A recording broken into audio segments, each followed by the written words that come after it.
早茶是老广美食文化中非常浓重的一笔，食在广州，处处奉承，在顺德藏着很多真正的粤味。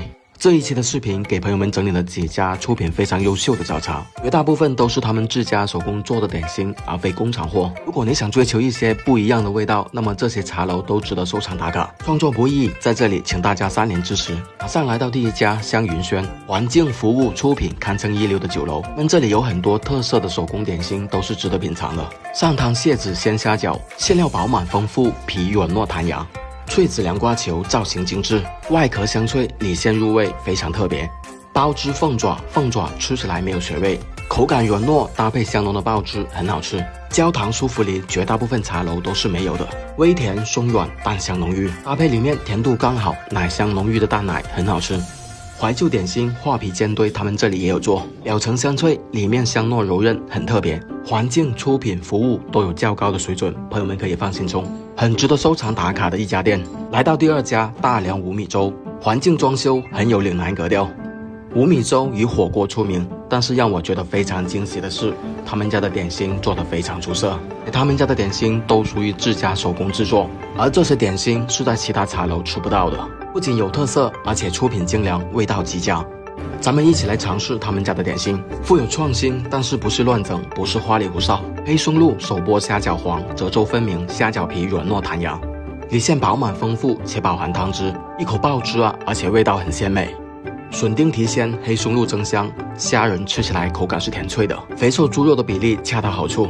黑蒜惹味爆汁烧麦，没想到味道独特的黑蒜和烧麦也挺搭的。黑蒜是恰到好处的提味，并没有掩盖食材的本味。刀切肉馅，而且吃起来弹滑嫩，饱含汁水。味道方面咸鲜中带一点甜口，很特别的一道点心，值得品尝。手剥鲜虾脆皮肠，肠皮很薄，而里面的馅料很饱满。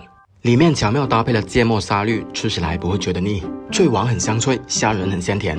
金枕榴莲千层酥，这一道出品不用多说吧，从卖相都能看出来，做得非常出色。现点现做，香脆酥到掉渣，而且里面的榴莲肉也很香浓。这些点心不仅有特色，而且食材的搭配很巧妙。例如这一道和牛塔，曲奇塔杯很香脆，微酸的沙拉酱搭配入口直化香浓的和牛，真的很巧妙。黑松露酥皮鹅肝包，卖相能看得出来啊，对火候的掌控真的是完美。吃起来口感松软香脆，真的是酥到掉渣那种。不过里面的鹅肝酱吃起来稍微有点腻，这是我非常喜欢的一间早茶，朋友们不妨过来尝试。在老广的早茶江湖中，仍然有一些难能可贵的坚持手工做传统怀旧点心的茶楼，例如这一家大门宫小公馆，功夫点心自点自蒸，在价格方面也算得上是比较实在。这里的传统怀旧点心很值得过来品尝。在广佛地区，坚持手工做传统怀旧点心的茶楼真的屈指可数。来这里吃煎粽子，香脆滑糯，馅料丰富；吃传统怀旧点心，蜂巢炸芋饺，3重口感，口感惊艳，里面的馅料别出心裁，用料很丰富。吃传统怀旧点心鸡杂，可以说绝大部分茶楼都已经寻觅不到它的踪影了。做法复杂，用料讲究，口感丰富，很值得品尝。传统怀旧点心鹌鹑干蒸烧麦，朋友们吃过吗？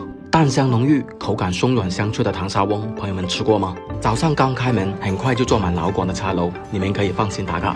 如果你想体验顺德人惬意休闲热闹的早茶生活，那么不妨来尝试这一家在顺德比较有名望的巨福山庄。热闹非凡的人间烟火气，高雅舒适的用餐环境。除了顺丰山庄，巨福山庄在顺德也是首屈一指的。老广常见的茶点和一些富有创新的茶点在这里都有。综合环境、服务等各方面来说，我个人觉得价格属于比较大众化的。热气腾腾出炉的黑松露菌黄饺，表皮滑糯，里馅丰富，菌菇的香气和黑松露的香气闻起来很香。大块厚实的金钱肚一定要点来尝试，酱汁香浓，金钱肚吃起来爽脆，没有异味。表层的纹理吃饱柔味的酱汁真的是人间美味，酱汁渗入到下面嫩滑的肠粉，吃起来也很棒。出品水准相当高的红烧乳鸽一定要点来尝试，现炸出来皮脆肉嫩，多汁入味，粤味的精髓，一条清蒸鱼就体现得淋漓尽致了。不愧是顺德非常有名望的山庄，出品做得相当不错，也难怪现场的人气如此火爆。下期的视频继续带朋友们逛吃顺德。实在广州处处奉承，顺德的美食实在太多了，其中到顺德不能错过的就是美味的私房菜了。相比早茶来说，它更能体现顺德人在美食界的登峰造极。为了方便大家到顺德找吃的，爆肝整理了这些视频，希望大家能给个免费的3连支持，也希望大家到顺德吃得开心。